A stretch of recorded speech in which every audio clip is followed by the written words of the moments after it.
For everybody signing in, we're getting quite a few sign-ins already. We're going to be starting up in about 14 minutes.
Morning, Stephen.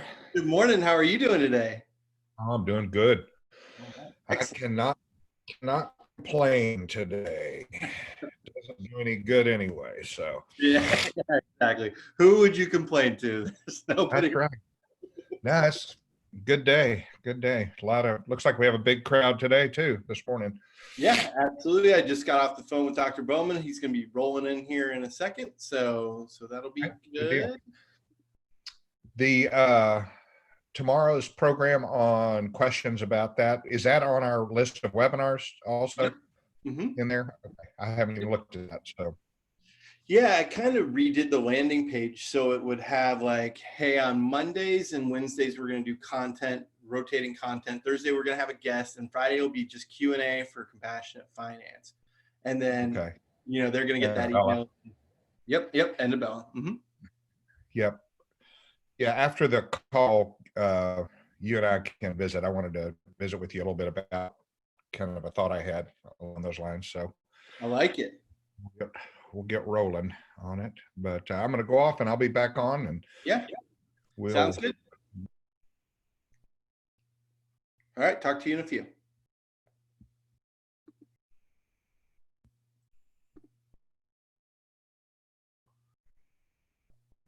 Hello, everybody. Kind of coming in today. I'll give you some instructions here. I'm Stephen Contreras with CFI, and I am going to wait a few minutes so we get a few more folks in the door before we start giving out instructions and things like that. But thank you so much for joining us. We're super happy that you decided to spend your morning with us. I think you'll enjoy the conversation today with Dr. Baird and Dr. Bowman. I think you'll find in some great insights of what to expect maybe when your practices are reopening, and just some general discussion. I really enjoyed seeing Dr. Bowman on Mark Costas's Facebook page earlier this week, so we thought we'd reach out and have him on today. So hope you enjoy the conversation. I'll be back with some instructions here in about 5 minutes or so. So in a second here, I'll just kind of go through those things. Oh, I want to record you. All right. Good morning, everybody. Thank you so much for joining us. You heard a little bit of banter back and forth, and that's what we're in for this morning. A great conversation. Two great dentist KOLs with us today. So we will be answering some live Q&As, and here's how to do that. On the bottom of your Zoom module, you're going to see a little button that says Q&A on it. It's a great way to interact with both of our participants today. If you have any questions over the content or anything that we've discussed in previous webinars like PPE, PPP, all the P's, just go ahead and put those questions in there. And then a few doors down from that is the chat module. So that's where you can interact with me. If you hear any podcasts mentioned, if you hear any other type of content that kind of comes up that you say like, hey, what was that link to that Kane Waters resource that he mentioned, I'll put stuff over there and we can interact. This is being recorded as it is right now. You will receive a copy of this in your inbox by 3 p.m. Central Time. I guarantee it. Link to the recording. You can share it with team members. You can share with peers, anybody that you think would benefit from kind of watching this content. And then we'll do a few poll questions in there today. So be sure to participate whenever those come out. And of course, we will have offers for you. So be sure to stick around for those as well. But without further ado, we have Dr. Bruce Baird today and Dr. Chris Bowman. How are y'all doing today? Hey, how are you? We're doing great. Thanks so much, Chris, for being on with me. I wanted to show everybody just this PPE site before we got started. I've been trying to find different locations. People are always saying, where do I get masks? Where do I get this? Where do I get that?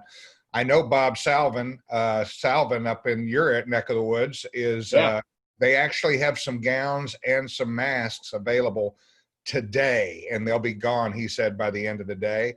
So Salvin Dental, you can go there and look.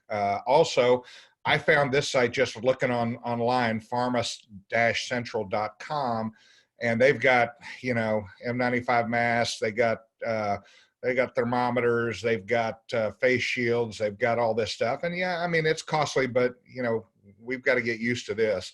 And this one little thing here, this UV sterilizer lamp, it's handheld.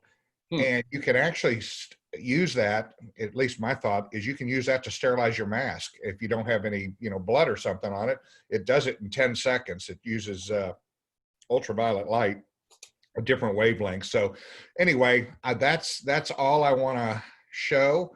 And we'll make sure we put a link to that for everybody listening. So now let's get back. Hey, for everybody, you probably know Chris. He's been an educator, a teacher, a coach, has been teaching 6 Month Smiles for almost 10 years. Yeah, this is my 10th year now, Bruce. Yeah, that's what I thought. And so, and we've been friends for a long time, and he's a practicing dentist. And that's what, to me, I wanted to hear from, guys. We had Peter Bolden on last week, and we had Mark Casas on the week before, and we wanted to get you on. And so how you been? How things going? Yeah, we're going as well as could be expected, Bruce. I mean, for a practice where revenues are down probably about 90%, we're doing fine. So other than that. Yeah. So, I'm just trying to draw from my experience of being, of course, 6 Month Smiles instructor. That probably won't help me a whole lot right this moment, but I've also coached dental practices for about 15 years and been a student of marketing and communications for over 20 years. So as a matter of fact, I got my old Dan Kennedy, my no BS hat here. Good. Which is, I think, what we need a lot of right now is the no BS right here.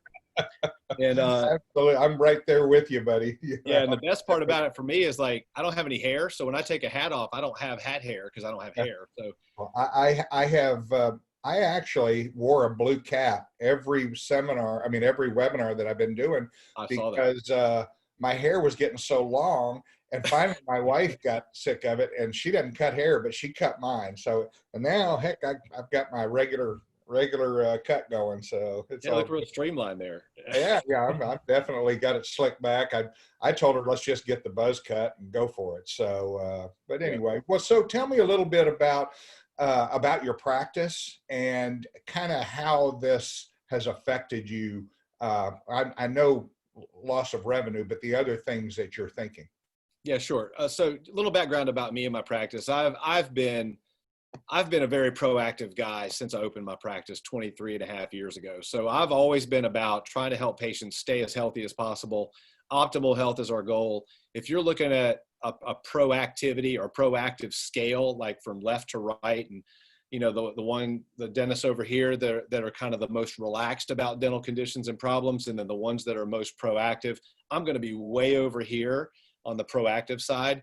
And also throughout my whole career, I've really worked hard to solve the problems that I encountered in my own practice. Like, why are patients not moving forward with treatment and those kind of things. So the bottom line is, over the years, I've developed a lot of different ways to communicate with patients effectively that leads to more increased treatment and ultimately healthier patients and patients who are happy that they're healthy. What that means now is, probably for the first time in my career, I don't have a lot of emergencies. I never have had a lot of emergency calls. So for the first time in my career, it's actually a disappointment that I don't have a lot of emergency calls. And not that that's going to be a bread and butter for me ever, but yeah, so it's affected me quite a bit, like everybody else. However, we are trying to stay on top of things, look at the opportunities for growth, look at the opportunities to communicate with our patients on an ongoing basis. And I've kind of set up. Go ahead. Speaking of that, Chris, how are you doing that? I wanted to hit that because while it's on front of mind, how are you communicating with your patients right now? Yeah, we're using a few different methods. Email is the predominant way that we're doing it. Another thing that we're looking into the capability of doing this literally within like a week is a concept called voicemail drops, where you could actually drop a voicemail. Basically, what it does is it allows you to call people's mobile phones and leave a voicemail without actually having to ring the phone. Right. There are several different services that allow this, but right now, Bruce, it's mostly email. We're of course reaching out to patients that have appointments already, and we've been doing this on a weekly basis where we go out the week ahead. If we know we're not going to be seeing patients the week ahead, we start moving those patients, and we either move them to another appointment, like right now we're scheduling into July and August, or B, we will put them on an ASAP list. And I'm comfortable with either way right now, because I also anticipate that 20 to 30% of our patients, even when we start back again, they're going to look at their appointment with us, whether it's May, June, July, whatever, and they're going to go, oh, well, I can't go because I've got to be at work, or I can't miss any more work. So I suspect we're going to be scrambling our schedule around for at least 3 months once we get started. Sure. How about, well, I was going to tell you, I have a buddy of mine, you may know Scott Westermeyer. He's up in Buffalo, and Scott been doing live Facebooks to his patients, or to everybody in Buffalo on live Facebook, and telling them, hey, we're still here. We're working on some new things and da. But anyway, I thought that was kind of an interesting. I've never actually I tried to do a Facebook Live, but Stephen said it didn't work. So I'm in control. I said, that didn't work. And I said, okay, well, I sure was having fun, and I didn't know it wasn't going live. I'm the guru of that kind of stuff. So tell us a little bit. I know tell us about your location, where you're located, and kind of what's happening in your state, and the thought process. We talked a little bit a few minutes ago before we came on. Yeah, so I'm in North Carolina. I'm in Charlotte, which is right on the border of North and South Carolina. My home address is actually just across the border in South Carolina. What's interesting is that South Carolina and Georgia has been in the news the past couple of days, and Tennessee, those states are actually moving forward to reopen things a little more quickly than most states are. There's a handful of states, as everyone knows, that are kind of moving forward. North Carolina is caught between those states and Virginia. Virginia just yesterday, to timestamp this, what is it, April 23rd today, I believe. So yesterday, Virginia's governor extended their stay-at-home order into June. I don't know the exact date, but it was into June. Our North Carolina governor, I'll put it this way, he's not going to be on the same page as the president, but he apparently, from what I hear, may extend our stay-at-home order another week. Currently, it's through April either 29th or 30th. I've heard from some people who are more in the know than myself that he may extend it for another week. That actually, to me, is not a horrible thing. Extending it sounds bad, but just 1 week means he may be open to some modification, which for me would be great. As far as dentistry goes, that's a whole other ballgame. But I was on the phone yesterday with a state senator from North Carolina, and we had a great conversation. She is definitely in favor of reopening things sooner than later. And one of the comments I made to her was, I understand that urgent emergencies are the standard right now, the acceptable standard. By the way, we haven't been mandated or forced by law to limit our practices to that, but that's kind of where everybody's landed. I'm not necessarily interested in defying that. But at the same time, the urgent emergency concept to any dentist should just absolutely make us really uncomfortable. It's kind of like the old saying, call me right before your tooth breaks. Call me the day before your emergency keeps you awake at night. And that kind of concept of waiting until things are so dire or another way to word it would be wait until your dental situation will end up costing 3 to 4 times more than it could cost today. I think if the governor and other people who can make decisions approach it from that perspective, they might begin to understand that there's more risk in waiting than there is in opening. And that's my personal opinion.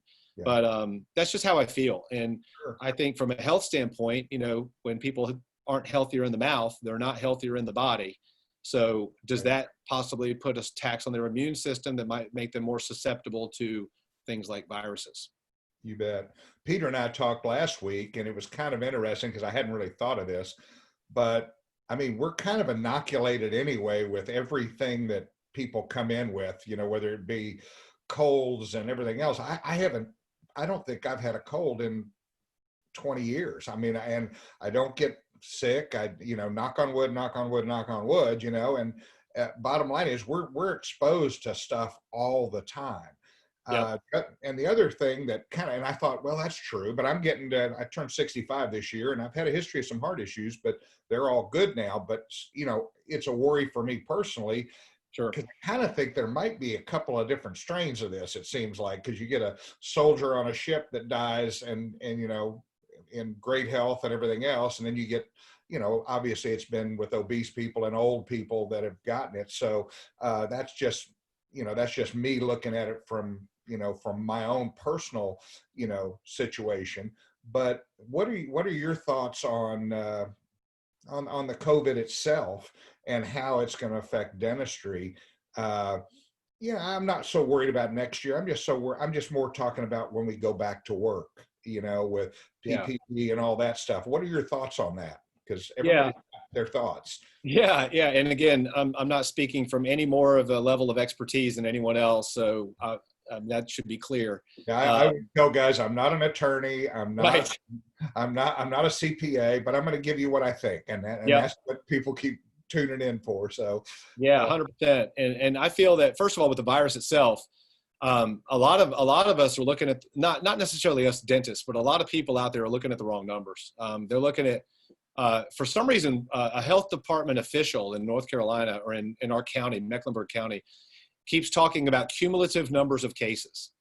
And it drives me crazy because if you think about like people who have COVID-19 that are tested positive, if you think about them as like walking into, say, a football stadium, every time another positive case walks into that football stadium, you've got another person in that stadium. So that cumulative number is going to go up, obviously.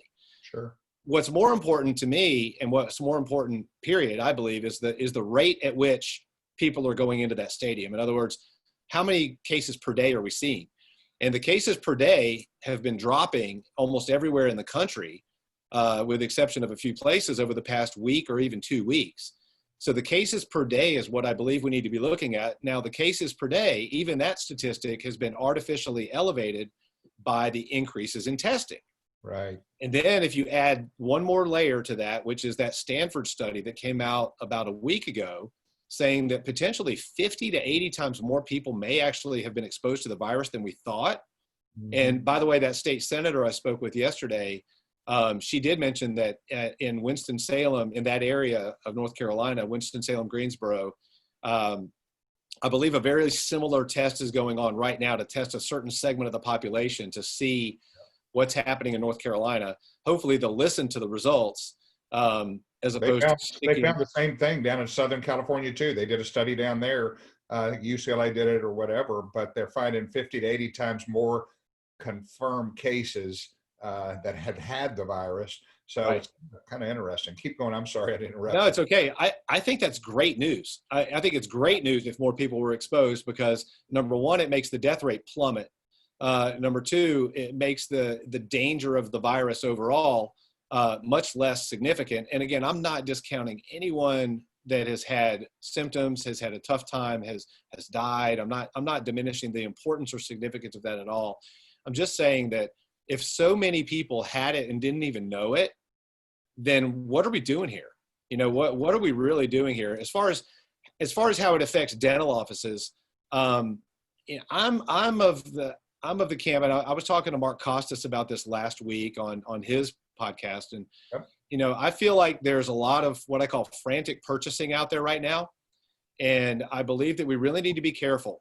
I'm not suggesting that we won't need to up our game, because what we're really talking about now is everything related to OSHA up to now has been focused on bloodborne pathogens, mainly because it was things like HIV that we were focused on, and hepatitis. Now we're looking at respiratory pathogens, which require different measures. Again, I'm no expert on this, and I do believe we're going to have some increased regulations and some increased requirements.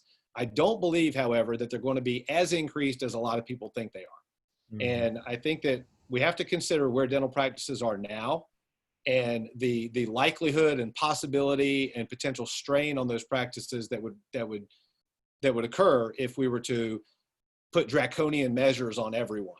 I think it's going to really come down to the level of screening that we do.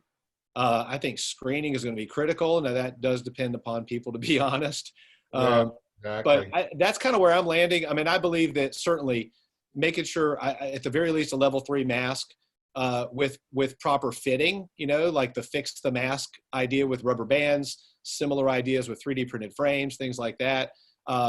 Gowns and covers that we wear over our clothing. I think those are all very reasonable. Air filtration, very reasonable. Do you have to have a 60 or 70 decibel sucking machine right beside the patient's face? I don't know if you're going to have that, but does that potentially give you a marketing opportunity that you can That's say, what I was look, going to ask you. Doing?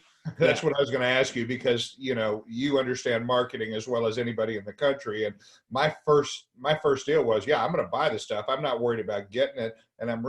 But it's a great marketing opportunity and a comfort level for your patients and those types of things. Cause I think that's going to be super important for your patients to know, hey, these guys you've always been state of the art, doc.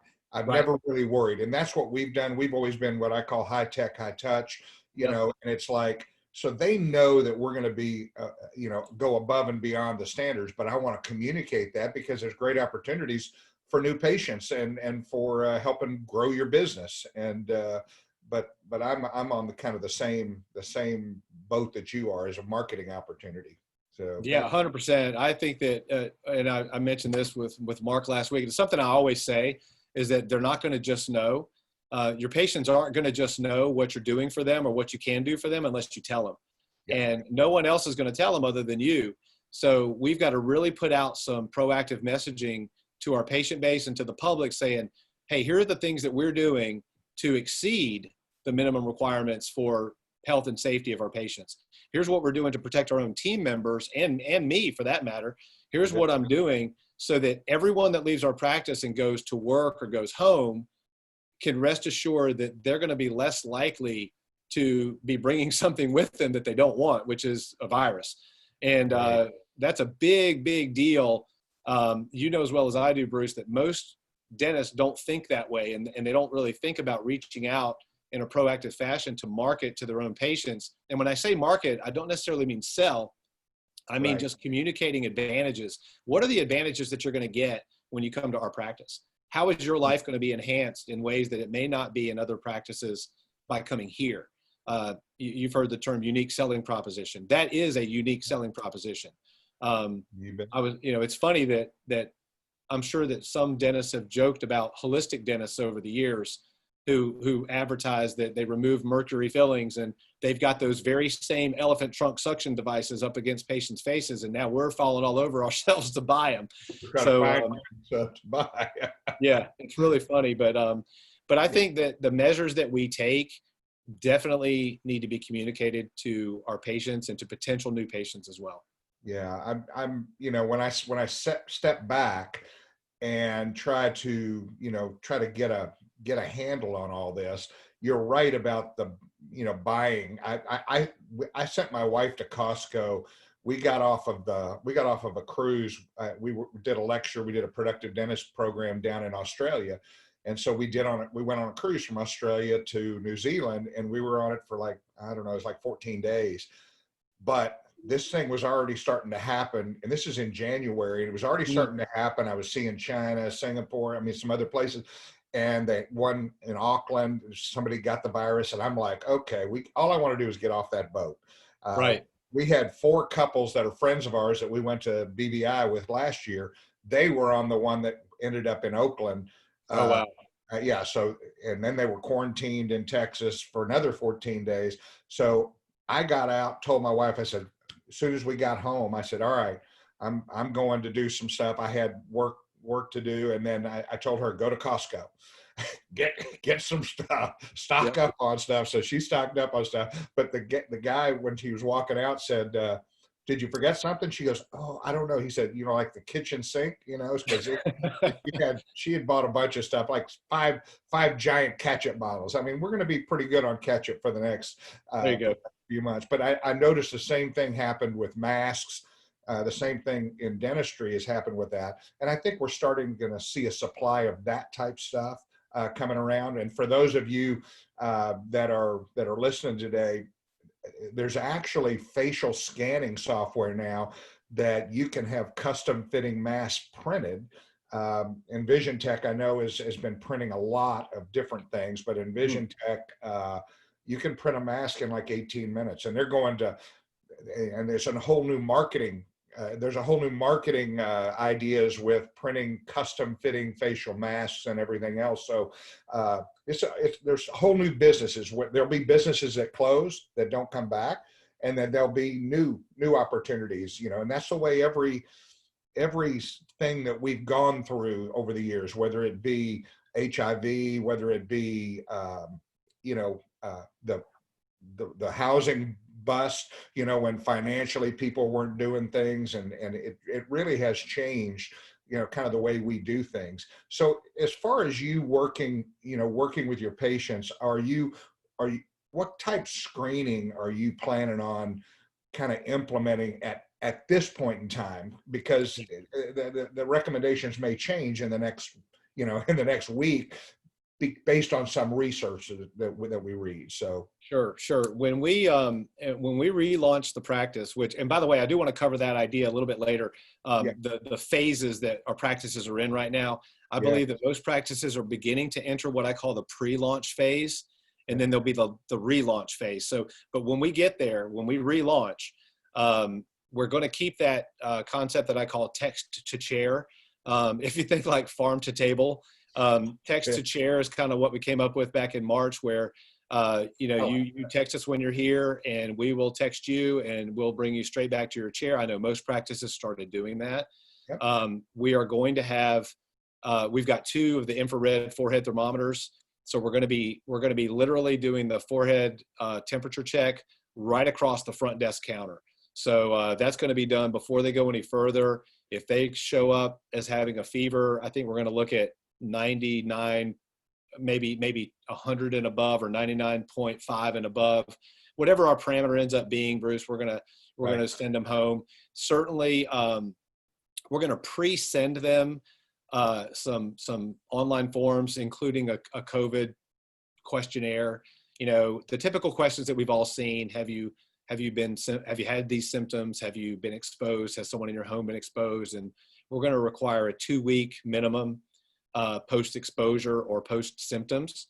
That's kind of where we're going to land with that. And then, of course, we're allowing, I hate to say this because it just goes against everything from a productivity standpoint, but we're going to have to add some time to our appointments. I always get into this battle with my own team that I admittedly am not the fastest dentist in the world. And so they've given a term to my time as instead of calling them minutes, they're called Bowminutes.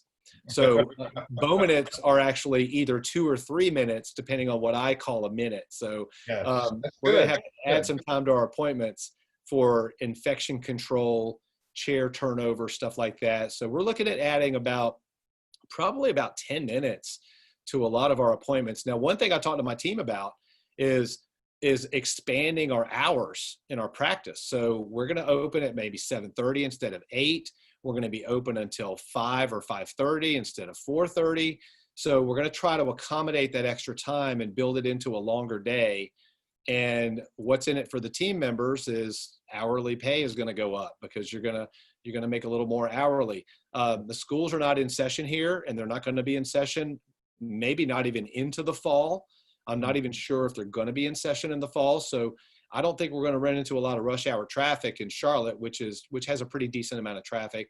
So some people are going to be getting home at a very similar time than if they were to leave at 4:30 and be in rush hour traffic for half an hour or longer. You bet. Yeah, that's a good point. I mean, just what I've been telling our docs is this is an opportunity. It's the only opportunity that we've had ever that I know of since maybe the Spanish flu in 1918, but I don't know how dentists booked back then. Yeah. But today, you may have 200 or 300 or 400 patients waiting for an appointment that you took off the books, not knowing when to put them back on.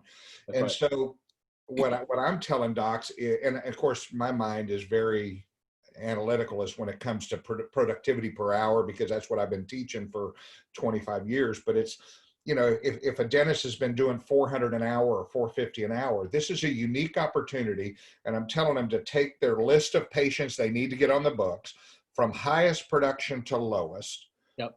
And highest need to lowest, that people you need to see. And to take that, and we had a doc that very well, but had come through Productive Dentist, and he was doing probably 400 an hour. And he told me, oh, well, and this was a September seminar, and he said, well, I'm booked till January. I can't do this new scheduling that you guys recommend. And I was like, well, why? He says, because I'm booked till January. I said, you're not booked till January. He goes, no, I'm booked, fully booked. I was like, well, I got to see this. So we pulled up his computer, and what we did is we printed off like 3 blank schedule pages. And then I started looking at the schedule on his computer. And I said, okay, let's take this patient and put him here. And it's a higher production. So I have a bigger block. And then here's a big production. Here's big production. That is double your daily production. So instead of doing 400 an hour, you're now doing 800 an hour for that day. And Right. we did 3 days like that. And he goes, oh, okay. He said, well, I can't just move people. I said, well, it's your business. You can do whatever you want. Right. You're better off scheduling that way to start with. Yep. And so that's what we've been working with our docs. What I want our docs to do is I want them, even though it may take more time, that's the perfect opportunity to add a little hours, but make sure that you're going to be producing at double what you ordinarily produce. And then to take the time in between those, because it doesn't take too many good production blocks to all of a sudden reach a pretty nice goal. That's right. In between times, see your emergencies, and be ready to do same day dentistry, because what you're going to find is this is a unique opportunity. Yes, 30% of the people may not be able to make it in. That's why I really want to stack that schedule. Again, being the business mind that I am, I want to make sure that I make up for the last 6 weeks that we weren't working, and we can do it because it's our first time to be able to do it. So, and I like the way you're thinking as far as doing that. So, hey, Stephen, we're kind of at the bottom of the hour. Do we have any questions that we want to answer for our listeners? Yeah, we've had a few come in here. I was wondering, the one thing I got the most was, would he mind putting up that PPE slide again? They were loving that. I think everybody is on their phones trying to make some purchases right now. So if you're able to do that, that would be great. I will put that up right now just so that you have it. Put it after the call so that I can actually buy some stuff. Yeah, there we go. There we go. All right. But like I say, it's kind of like this is just one place I found. They do have good numbers. I mean, like the disposable isolation protective gowns, they're $39. I mean, they're not cheap.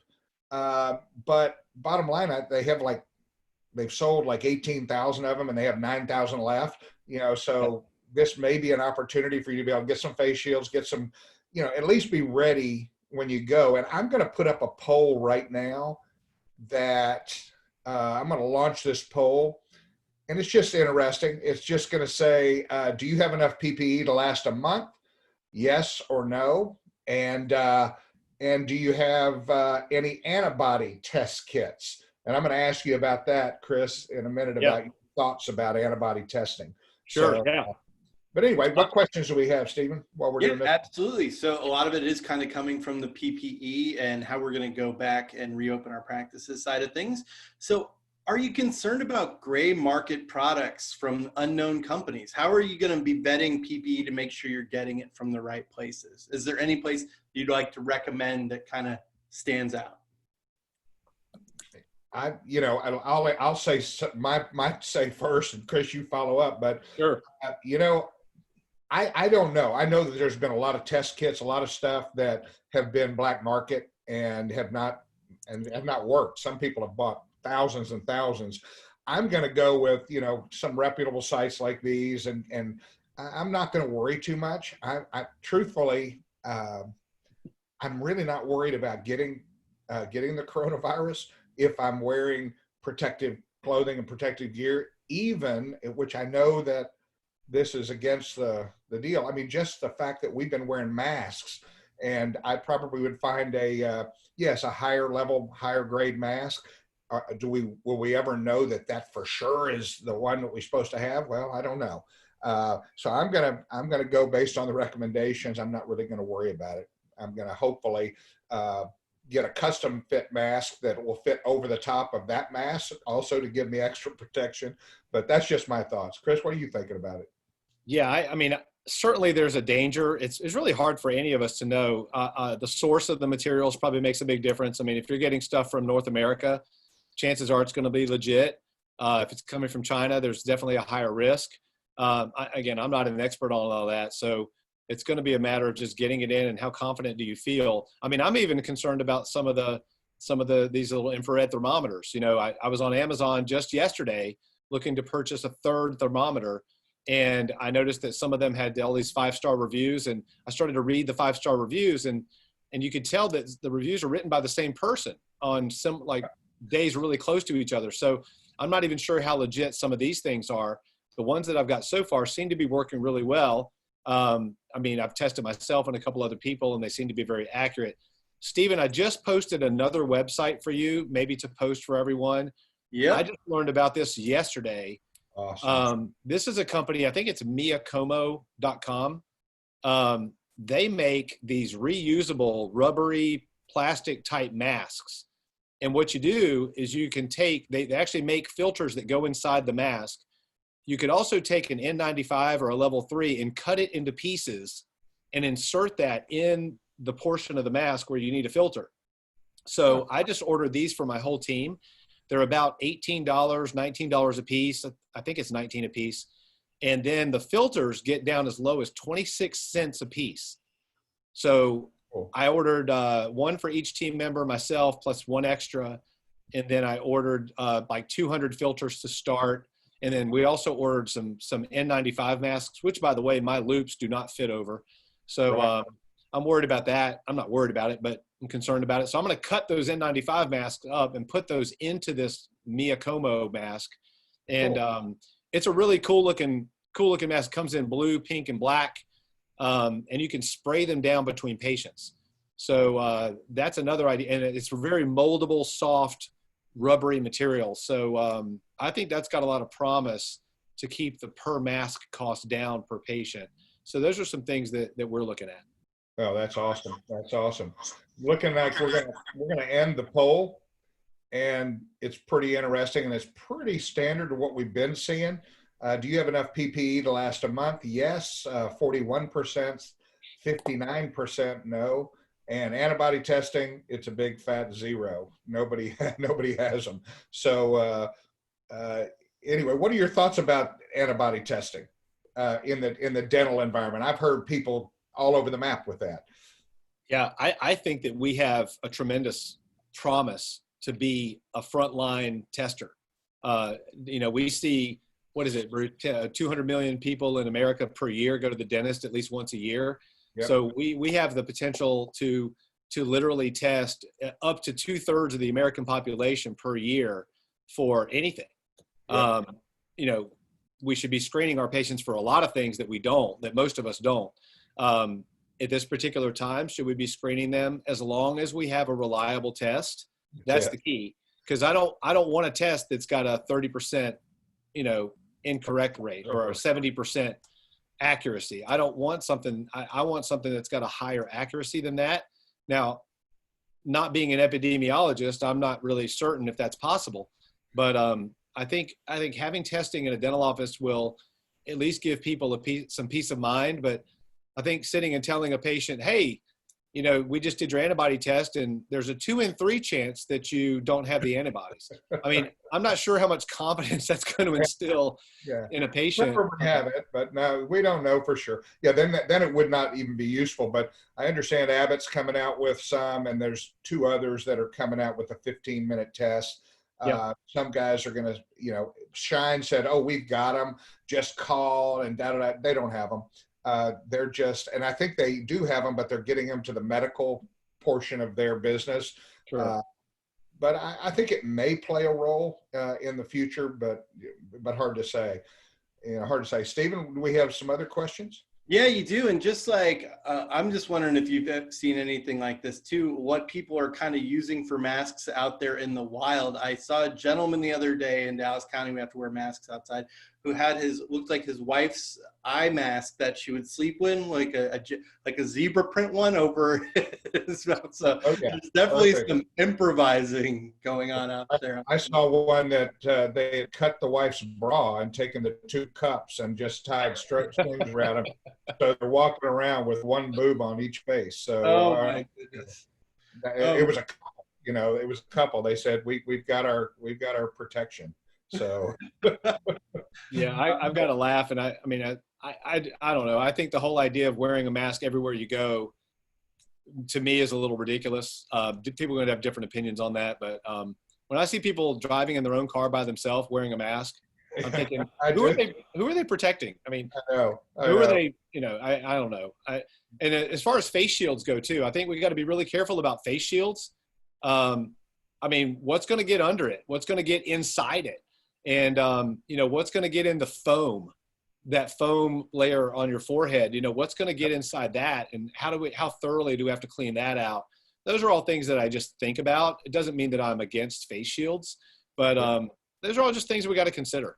Yep. And I'm kind of intrigued by these, by the UV sterilizer lights. I mean, they're now, I saw one they're developing for airplanes that goes down the middle aisle, and it has these long sweeping arms that has UV light, and it takes about 10 minutes to go down through there, but it kills everything that's on any surfaces that light reaches. So who knows if that's necessary. Like I say, I think the herd immunity is a good thing for us. Will we have a vaccine for this? They keep saying yes, but there's lots of things that we never got a vaccine for. Stuff like AIDS. There's no vaccine for AIDS. Why isn't there? You'd think it was a worldwide problem because it's complicated. It's not easy. And just because a bunch of people are working on it doesn't mean we're going to have one. I've heard we may have some for healthcare providers by fall. But that would be awesome. It would be awesome. I'm sure it would be, it would allay a lot of fears from our OSHA perspective. We're all taken care of, but it's not going to change how the patient's feeling about catching something. But right. Stephen, what other questions we have? Yeah, I mean, speaking of catching something here, do you have any specific protocols for your hygienists? They seem to be the most scared because they are typically using the Cavitron unit that produces the aerosols. Yeah, you want me to start with that one? Yeah, go ahead and you take this one. Yeah, one of the things I did not mention as far as like patient care protocols in our practice is that we are, I talked to my team, I think it was the night before last, we had a Zoom call together with a team. We're doing that once a week. And we're talking about all these issues amongst ourselves. By the way, doctors, if you're not doing that, you got to get on a Zoom call with your own team at least once a week and just help them, check in with them. Hey, how you doing? And talk about things like this. We're planning that pre-launch. Really, our pre-launch, in my opinion, is going to start next week. And then our relaunch, of course, will be the day we open. But back to the question about the hygienist. A requirement in my practice moving forward is that we're going to require intraoral suction devices when we do treatment of any kind. So in other words, if I'm doing restorative work or if my hygienist is doing hygiene with or without ultrasonics, we're going to have either a dry shield, isolite, leaf, something that's constant intraoral suction. Some studies have shown that can alleviate a good percentage of the aerosol before it even leaves the patient's mouth. A pre-treatment rinse is a very important protocol there. And then extra oral suction devices, if I don't end up buying one of those large industrial devices, Century Air is an example of one of those devices of very good quality. I think they're made out there in Houston. The elephant trunks that we're talking about. If I don't get one of those, then at the very least, I'm going to have a T attachment, like a little T attachment to my suction device. One of those T's is going to go into the patient's mouth with a dry shield or isolite device. The other is going to go to a very simple funnel. And that funnel is going to be on an articulated arm really close to the patient's mouth. And that's going to be designed to pull the aerosol. Now, there's two different types of aerosol everybody needs to know about. And again, I'm not an expert on infection control, but the aerosol, number one, is the one that we see. Those are the water droplets that we see. The other aerosol is the one that we don't see. And that has the really, really tiny microscopic even droplets. Now, the funnel suction is going to do a very good job of collecting the aerosol that we can't see. That's going to be the best at doing it. Something that's funnel related will do a great job with that. Most of the aerosol that we can see is going to fall to the ground, or it's going to fall on the patient. It's going to fall it's going to fall within a 5 or 10 foot radius. That's going to be taken care of, in my opinion, by our normal infection control procedures between patients. Spraying down the chair, spraying down the floor. So this is kind of how I view it. It's a fairly simplistic view, but I think if we use something extraoral plus something intraoral, we can give our hygienist peace of mind. Certainly they can use face shields. One of my hygienists, she modified a face shield so that she can wear her loops. And she did a great job of that. So those are all things that we're doing to give not only hygienists peace of mind, but also our assistants peace of mind as well. Yeah, that's awesome. I can't really add too much to that. I think, again, if you were looking at, we routinely will spend 30 or 40 grand on a new laser or a new whatever. But for that kind of cost, you could kind of equip your entire office to a new higher standard that will pay for itself back just with patient perception of reality. No matter what the reality is, their perception is going to be that reality. And so, and obviously we want to protect our teams and their families and everybody else. And there are certain folks, one of the docs that I was talking to last week, he's a young dentist. He's got several practices, and he's got twin like 2 or 3 year olds that have respiratory problems. And he's going to stay he's just going to stay isolated until he knows more. And I can certainly understand that. And there may be a hygienist or a doc. I just got a message while we're on today from one of my good buds, and he's saying there are some docs that don't want to come back, that have been associates of his, that only want to come back part-time. And we may have team members that are that way. So the more we can do to allay the fears, even of our own teams, I think can help us immensely. Stephen, what? Any other? Whole bunch of stuff on this topic. So we have a question about pre-rinse. Somebody in the chat posted that they heard a pre-rinse maybe with a high hydrogen peroxide content might be able to do something. Have you heard anything about that?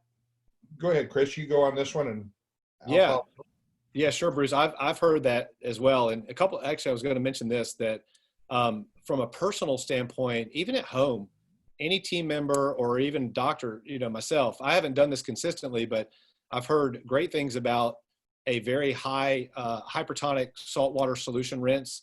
If you do a saltwater rinse for 2 or 3 times a day with a super, super salty rinse, you can certainly do the same with peroxide, because from what most people understand, this virus can sit on the throat for 3 days or so before it descends into the lungs. And you got to make the throat a very inhospitable environment for the virus.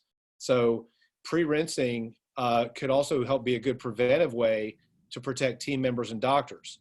That's a great tip right there. Yeah, yes. That is awesome. And patients themselves, same thing, pre-rinse. I've heard some doctors ask about putting hydrogen peroxide in their Cavitrons. I'm not sure if that would be corrosive or not. I just don't know. So I don't want to say it is. I don't know. But Yeah. one other comment I would say is that as regarding the fears that team members have and doctors, I think your greatest friend is information. And sometimes even your greatest enemy is information. So you got to be careful about the information that you're consuming and where it's coming from. Sometimes just writing it down on a sheet of paper, just to take the emotion out of it, can really go a long way towards helping someone feel more comfortable about being in a healthcare environment or a dental environment. And I'll say one more thing about that. Show me the preponderance of people in the dental profession that got infected with COVID-19. Show me the preponderance of dental patients who can point back to being at their dental office within the last 2 weeks and, oh yeah, that's where I got it. So just show me that. When you show me that, then my fear is going to go up. But until you show me that, my fear is going to be where it is right now, which is, I'm concerned, I'm proactive, but I'm not fearful. And I don't think there's any reason why we should be fearful. Yeah, that was, it kind of goes back to even the HIV, and nobody was worried. And then everybody got worried when these patients got it from the one doc until they found out that he was injecting the patients with it and was a wacko. So, and then our fears were allayed a little bit at that point. So those are the things that we just kind of like go. And there's no really good research that's out there that shows that an aerosol actually, actual studies, long-term studies. And I've been hearing docs saying, I'm not worried about the aerosol because there's no studies. Well, I'm also not stupid. Just because people haven't studied it, people study crap because there's money in it for them somehow. I guarantee you. And just because it hadn't been studied before, right now it'll probably be studied. So I'm not I'm not so medically disturbed that I have to have research. If it walks like a duck, then it's probably a duck. And so, and that's that same thing where you can be over here, you can be over here. I use common sense as also, and hopefully our docs will use common sense and try to do things that are going to help protect them. So that's part of it. Stephen, got any more? Yeah, no, hey, thank you, Dr. Jackson. She posted a lot of great stuff over into the chat talking about a Colgate whitening that has a 2% hydrogen peroxide content and things like that. Air purifiers. How about air purifiers? What do you all recommend? There's multiple air purifiers. You can do it into your central units that can be put in. It's pretty darn expensive. There are also mobile, air purifiers that actually will circulate the air in the room. I think that may be the Century one. I'm not sure. There's several of them out there. You can go on Google and look them up. And I'll try to get some on the webinar for tomorrow too. But, yes, if it can kind of help clean the air in the room, I think that there may be some validity and some help to that. What are your thoughts on that, Kurt? Yeah, I actually purchased 2 of the Air Doctor units.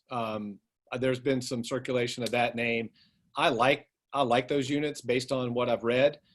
They do filter down to the virus level. They have an ultra HEPA filter. And if you read about the ultra HEPA, that does filter down to the virus level. It would include the coronavirus that we're dealing with right now. Each one of those devices can circulate the air in as many as 2,400 square feet. Now, my dental practice is not very big. It's 2,100 square feet, just under that. I actually bought 2 devices. I bought one to put in the reception room because I want it to be one of the first things people see when they walk in. And the second place is going to be at the end of our hallway. We have one long hallway with 5 dental operatories and a break room along that same hallway. So I want double circulation in the operatory. I'm looking at some smaller units that are between $100 and $200 a piece to do the exact same thing. Filter the air down to about, if not the virus level, just to clean the air. I think it's going to get rid of a lot of odors that we have. Like that old "my crown just came off" odor that we all love.